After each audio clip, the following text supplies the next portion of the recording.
শাফাআতে কুবরা। এই শাফাআতে কুবরার কারণে, এই সুপারিশের কারণে কাফেররা যেমন উপকৃত হবে, মুসলমানরাও তেমন উপকৃত হবে, বেঈমানরা যেমন উপকৃত হবে, মুমিনরাও উপকৃত হবে, মুনাফিকরা যেমন উপকৃত হবে, মুসলিমরাও এমন উপকৃত হবে, সবাই উপকৃত হবে। উপকৃত হবে শাফাআতে কুবরা। ও প্রিয় মুসলমান বন্ধুরে আমার, আল্লাহ পাক রব্বুল আলামিনের সামনে বিশ্ব নবী ডাকতে বলেন, আল্লাহ পাক রব্বুল আলামিনকে ডাকতে বলেন, ইয়া আল্লাহ ইয়া রব্বুল আলামিন, বিচার শুরু করেন। আল্লাহ তাআলা ডাকতে বললেন, বিচার শুরু করব। হাশরের ময়দানে আল্লাহ তাআলা এবার মানুষগুলিকে সব সোজা করে, ওয়াউরিদু আলা রাব্বিকা সাফফা লাকাদ জিতুমুনা কামা খালাকনাকুম আউওয়ালা মাররা বাল যাআনতুম আল্লান নাজআলা লাকুম মাওঈদা। আল্লাহ তাআলা বিচার শুরু করবেন, সব সোজা করে কাতার সোজা করে দাঁড় করায়া দিবেন। সব মানুষগুলি হাশরের ময়দানে সব সোজা করে কাতার সোজা করে দাঁড়ানো থাকবে। আল্লাহ তাআলা ডাকতে বলেন, আউওয়ালা মাররা, পুরুষ মানুষ মারা যাওয়ার পরে 3টা কাপড় দিয়া এরপরে তারে কাফনের কাপড় কয় টুকরা করার পুরুষকে ধরে কর 3 টুকরা কাফনের কাপড় পরাইয়া পুরুষকে কবরস্থ করা হয়। নারীদেরকে 5 টুকরা কাপড় দিয়ে কাফনের কাপড় বানাইয়া এরপরে তাদেরকে কবরস্থ করা হয়।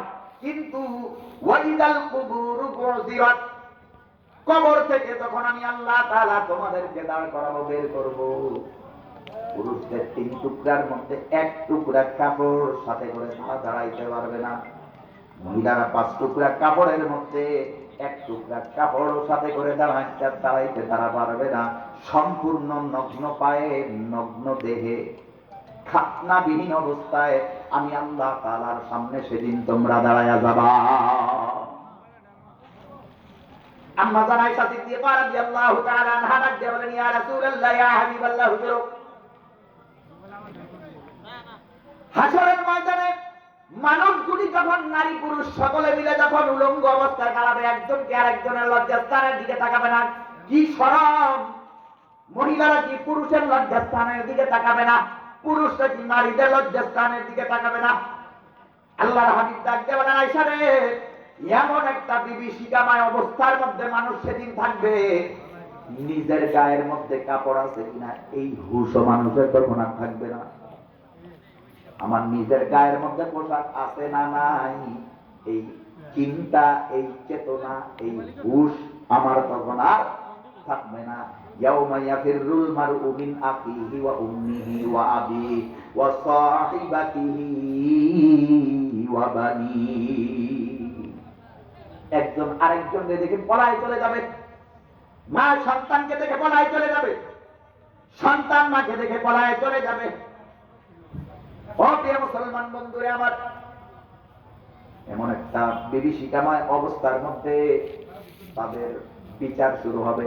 কিন্তু হাশরের ময়দানে লক্ষ লক্ষ কোটি কোটি মানুষের মধ্যে আল্লাহ তাআলা বিচার শুরু করবেন কারে দিয়া? কোটি কোটি মানুষ বিচার করবেন, শুরু করবেন তা কাকে দিয়া? শুনবেন, শুনবেন আপনারা?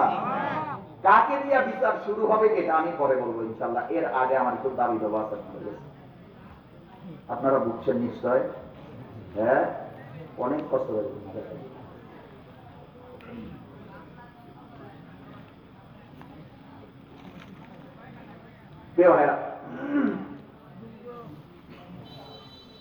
প্রিয় ভাইরা, আপনাদের যে এখানে যে মাদ্রাসাটা আছে